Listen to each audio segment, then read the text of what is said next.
Ayon sa research mga halaman, totoong nagsasalita. Hindi ito alam ng karamihan na ang mga halaman ay gumagawa ng maraming ingay na hindi naririnig ng mga tao at sila ay nag-uusap. Lumabas sa pag-aaral, ang pag-uusap ng mga halaman ay hindi naririnig ng mga tao dahil ang frequency ng kanilang ingay ay masyadong mataas para sa tainga ng mga tao. Ini-record at pinag-aralan ng mga researcher sa Tel Aviv University ng Israel ang mga tunog sa unang pagkakataon at sila'y namangha sa naging resulta nito. Inilathala sa scientific journal Cell ang pananaliksik ni Elhad Eni ng School of Plant Sciences and Food Security at natuklasan na ang mga halaman ay nagbibigay ng ultrasonic wave, inaudible sound na sumusobra sa 20 kHz kapag na-stress ang mga ito. Ang mga may akda ay nakapag-record ng tunog kahalintulad sa pagputok ng mga nilulutong popcorn na karamihang nalilikha ng mga kamatis at ng tobacco plants. Natukoy din nila ang mga tunog na lumalabas sa cacti, mais, henbet, at trigo, at ang mga tunog ay ibinubuga sa kaparehong dami ng pagsasalita ng tao. Karaniwang naglalabas ng mga tunog ang halaman kapag sila ay nai-stress at bawat uri ng stress ay nauugnay sa tiyak na makikilalang tunog.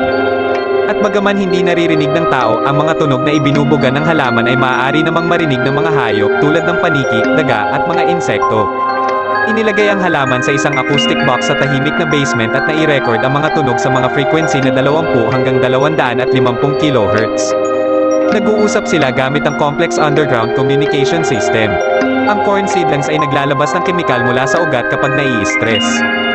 Sa isang bagong pag-aaral na isinagawa ni Dr. David Johnson sa Universidad ng Aberdeen, natagpuan na ang mga halaman ay aktwal na nakikipag-usap sa isa't isa sa pamamagitan ng lupa. Natuklasan na kapag ang mga gulay ay nahawahan ng ilang mga sakit, inaalerto ng mga ito ang iba pang mga kalapit nilang halaman upang mai-activate ang mga genes at malabanan ang sakit kapag ito ay patungo na sa kanilang mga landas. Ang susi sa komunikasyong ito ay isang fungus sa lupa na gumaganap bilang isang mensahero. Noong 2010, natuklasan ng isang pangkat ng mga mananaliksik na Tsino na ang halaman ng kamatis na nahawahan ng isang plant disease ay makakapagpa-alerto ng kalapit na mga halaman na maghahanda naman ang kanilang panlaban. Sinikap ni Dr. David Johnson at ng kanyang grupo na malaman kung saaling mekanismo na iparating ng mga halaman ang impormasyong ito sa mga broadbean plants. Para patunayan na ang mga halaman ay nakikipag-usap sa pamamagitan ng lupa, nag-set up ang grupo ng isang serye ng mesocosms o outdoor experimental system ng tigli-5 tangkay ng beans. Ang mga beans ay madalas sinasalakay ng mga aphids o apido kung saan sa Tagalog ang tawag ay depulik. Isa itong genus ng mga kulisap. Sa sandaling mangyari ito, naglalabas sila ng kemikal na aakit sa mga putakti sa kanila lilipulin ang mga aphids.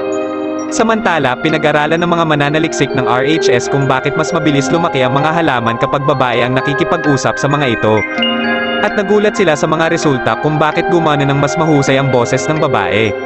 Maaari umanong may kinalaman dito ang mas mataas na pitch o tono ng mga kababaihan sa kanilang pagsasalita na nakakaapekto sa mga sound waves na bumabagsak sa mga halaman. Ang tunog na iyon, tulad ng iba pang environmental factor, ay may epekto sa paglago ng halaman. At ang mga resulta ng pag-aaral ng RHS ay suportado ng iba pang mga pag-aaral at teorya.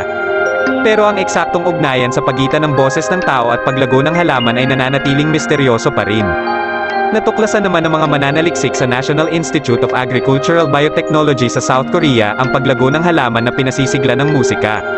At ang paglago ay lumilitaw na nauugnay sa 2 genes ng mga halaman na may koneksyon sa sikat ng araw. Samantala, natuklasan ng isang pangkat ng mga siyentipikong Singaporean na ang komunikasyon ng mga halaman sa mga tao ay posible sa pamamagitan ng pagsubaybay sa electric signals na ipinapakalat ng mga halaman. Natuklasan ito ng Nanyang Technological University, NTU, sa pamamagitan ng pagbuo ng isang maliit na conductive material na nagpahintulot sa electrical signals na pumasok at lumabas sa mga halaman. Tulad ng mga utak na nagpapadala ng mga dekuryenteng signal, ang mga halaman ay naglalabas din ng mga dekuryenteng signal upang tumugon sa kanilang kapaligiran at nagpapakita ng mga palatandaan ng pagkabalisa o mahinang kalusugan. Natuklasan ng mga siyentipiko na ang mga signal ay maaaring kontrolin para mapalawak ang mga kakayahan at gawain ng mga halaman.